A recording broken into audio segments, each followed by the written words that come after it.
इसके बाद में दोस्तों हम देखते हैं मानवीय घटक।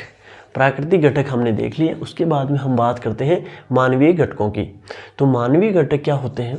तो दोस्तों मानवीय घटक जानने से पहले हम ये जानने की कोशिश करेंगे कि मानव का इतिहास कैसा रहा, उसने क्या क्या प्रकृति के अंदर क्या करे, परिवर्तन करे। सबसे पहले हम बात करें इस जो प्रारंभिक मानव था, जिसने क्या किया, जंगलों से जो मैदानी क्षेत्रों में आने से पहले उसकी क्या प्रवृत्ति रही है। तो वो जंगलों में रहता था, जंगलों से ही खाने की पूर्ति करता था। उसकी जितनी भी आवश्यकताएं थी वो कहाँ से पूरी कर रहा था? जंगल से ही। भाई खाने पीने की, रहने, जितनी भी जो ज़रूरतें थी उसकी, वो जंगल से ही पूरी कर रहा था। अब क्या किया, उसका जो विकास होने लगा, मस्तिष्क का विकास होने लगा, तो उसकी क्या हो गई, आवश्यकताएं क्या हो गई, बढ़ गई। जब आवश्यकताएं इंसान की बढ़ती है तो वो क्या करता है, और एक्टिविटीज़ करने लग जाता है। तो उसने क्या किया, सबसे पहले मैदानी क्षेत्रों जैसे पेड़ पौधों को काटा और उसने क्या किया, फसल उगाना चालू किया। तो फसल उगाना सीखा उसने। अब फसल उगा भी ली, खुद की जो है पूर्ति भी करने लग गया, अपने जो पालतू जानवर थे उनकी भी पूर्ति करने लग गया। तो फिर क्या हुआ, उसके पास कुछ एक्स्ट्रा अनाज बचने लग गया। तो उसने क्या किया, कई चीज़ों की उसको खुद को भी ज़रूरत थी और सामने वाले को।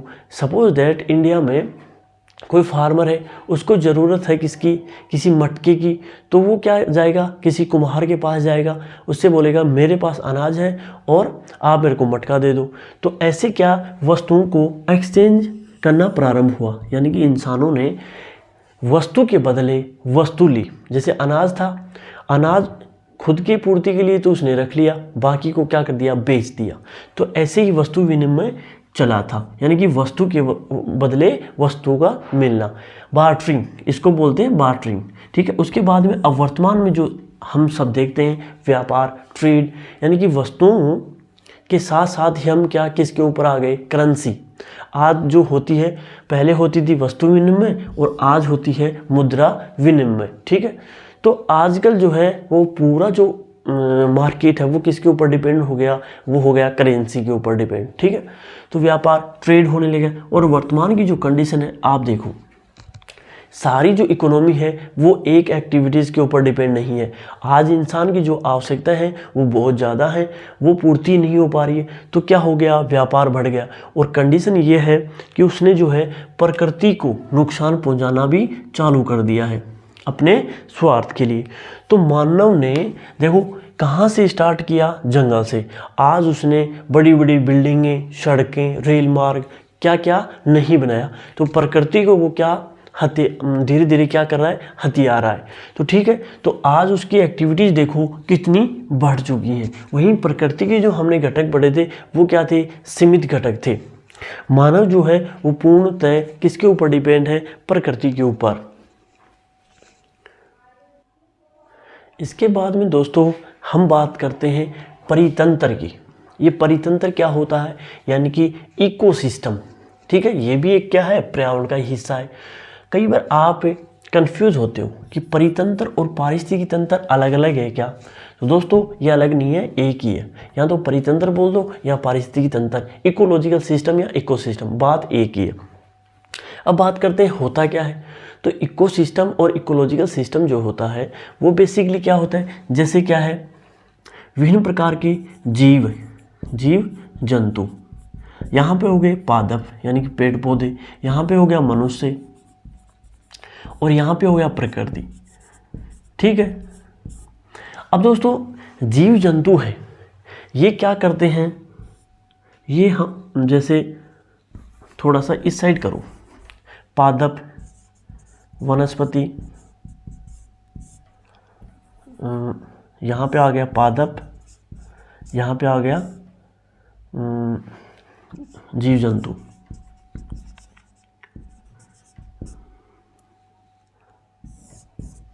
अब ये क्या, इनका एक सिस्टम बना हुआ है। भाई वनस्पति जो है ये आपस में इंटरकनेक्टेड है, यानी कि एक दूसरे के ऊपर निर्भर है और आत्मनिर्भरता इनमें नहीं है।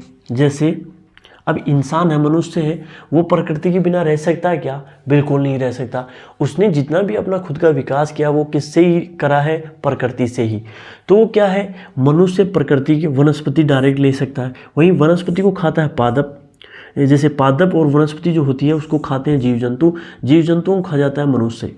तो ऐसे एक क्या है, ऊर्जा का स्थानांतरण भी होता है, स्थानांतरण।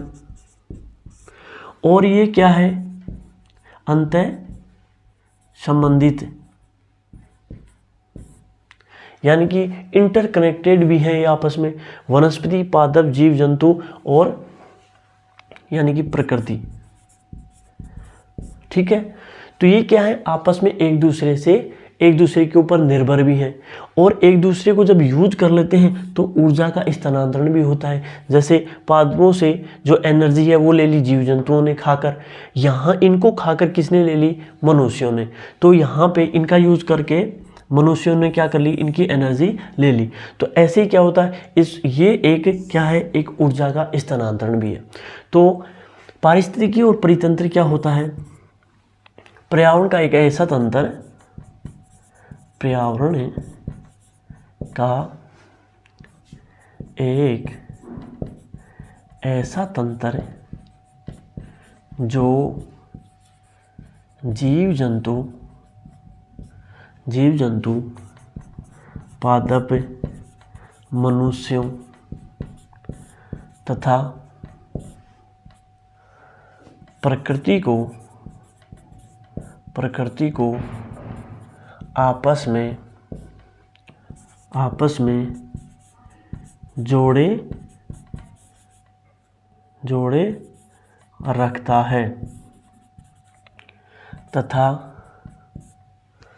तथा इनमें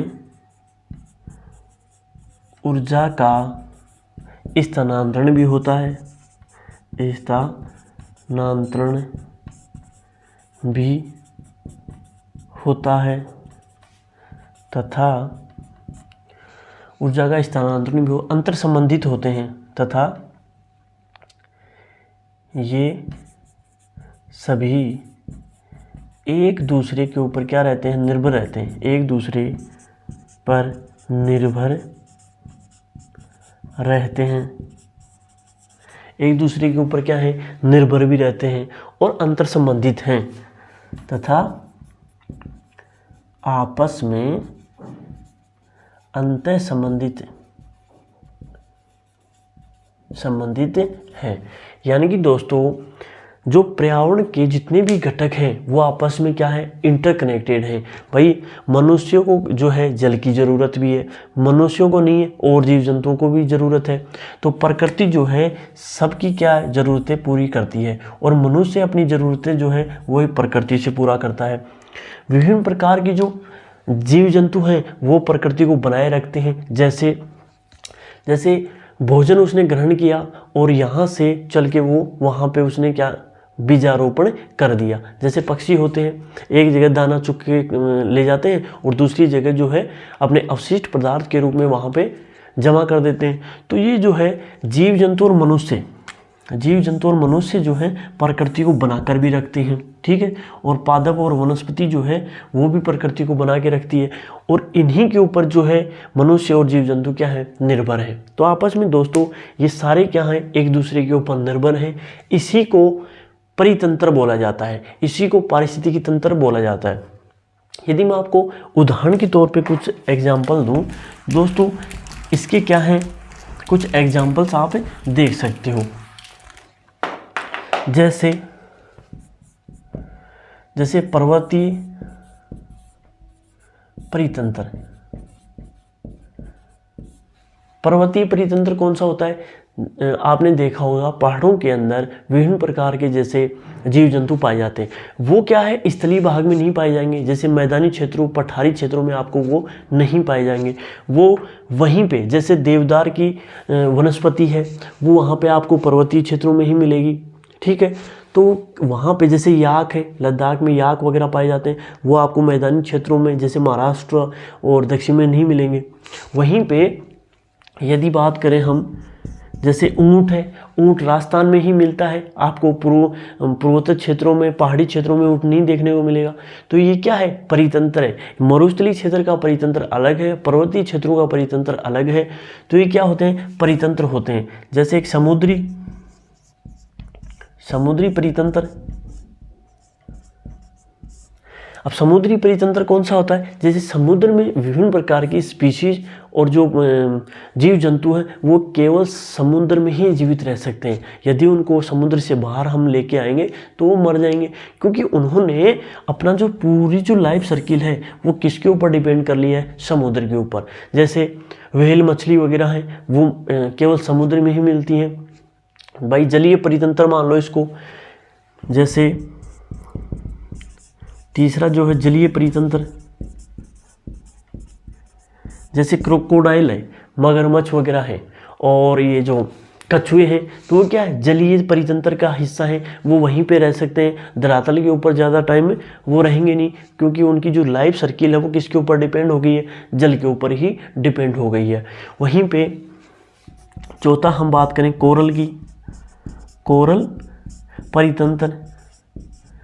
जैसे आपने सुना होगा कोरल क्या होता है? तो दोस्तों ये एक पादप होता है, उसके मरने के बाद वो अपने कंकालों को क्या सेट करता जाता है एक के ऊपर ऐसे, ठीक है, और एक पूरा पहाड़ बना लेता है। एक पादप जीव होता है, वो मरने के बाद अपने कंकाल, जैसे उसके जो नेक्स्ट जनरेशन होती है वो पादपों के कंकाल को जमा कर देती है, उससे क्या होता है? एक पर्वत बन जाता है, ठीक है। और पर्वतों को ही क्या बोलते हैं? हम कोरल बोलते हैं। तो वो क्या है? एक स्पेशल क्षेत्र में ही मिलते हैं, जैसे समुद्र के जो तटीय क्षेत्र होते हैं वहीं पे देखने को मिलते हैं। इनका परितंत्र जो होता है, इकोसिस्टम होता है, वो अलग प्रकार का होता है, ठीक है। तो दोस्तों जल का अलग हो गया, कोरल का, समुद्र में अलग परितंत्र है, पर्वतों क्या अलग है, मरुस्थलीय परितंत्र हो गया, ठीक है। इसका एग्जाम्पल है अलग अलग क्षेत्र के अंदर अलग अलग वनस्पति और पादप जगत पनपता है, उसका अलग परितंत्र हो गया। वहीं पे हम बात करें कि भाई जैसे मरुस्थलीय क्षेत्रों में अलग प्रकार की, जैसे मरुस्थल में आपको मिलेगी कटीली झाड़ियाँ, तो वो क्या है? वहाँ का एक स्पेशल परितंत्र है। कटीली झाड़ियाँ आपको पर्वतीय क्षेत्रों में नहीं देखने को मिलेगी, तो वो स्पेशल एक प्रकृति के अकॉर्डिंग ही डेवलप हो पाई वो चीज़ें, ठीक है। तो इसी को हम क्या बोलते हैं?